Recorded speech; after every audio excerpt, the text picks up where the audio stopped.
السلام عليكم ورحمة الله وبركاته. وحشتوني والله.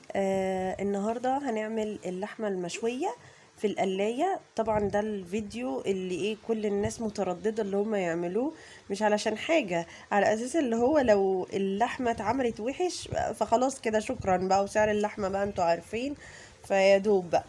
بصوا انا جبت 4 قطع كده، تمام، ودقدقتهم، يعني حاولت ان انا افردهم وكده وتبلتهم، ورحت حطاهم في القلاية وتحتهم المفرش السيليكون عشان اي دهون تنزل عليه، تمام.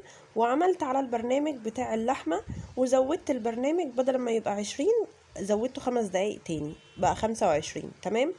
وبتتابعي بقى، بتتابعي كل شويه طبعا.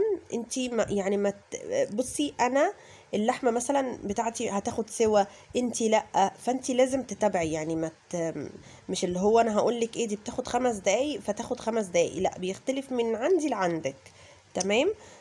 فانتي بقى بتفضلي تتابعي وبتقلبي.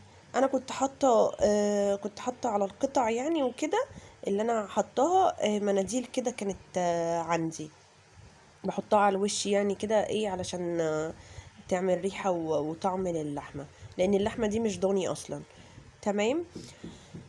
فهنا طبعا انتي بتتابعي. هنا ال 25 دقيقة خلصوا، تمام.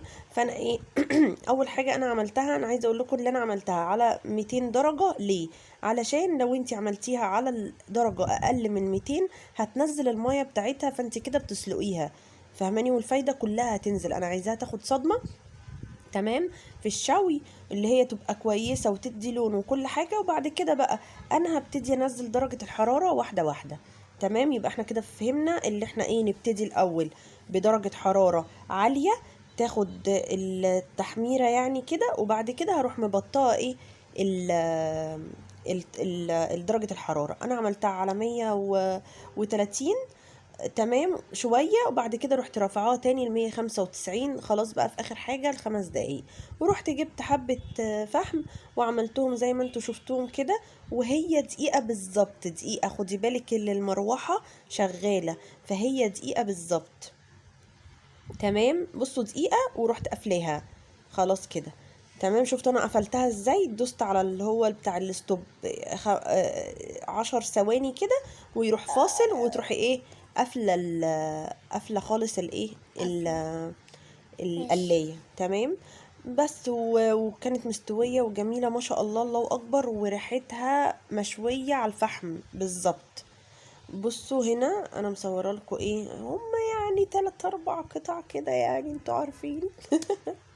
ماشي، اتمنى اللي هي تكون عجبتكم ويطبقوها وقولوا لي، تمام. والسلام عليكم ورحمة الله وبركاته.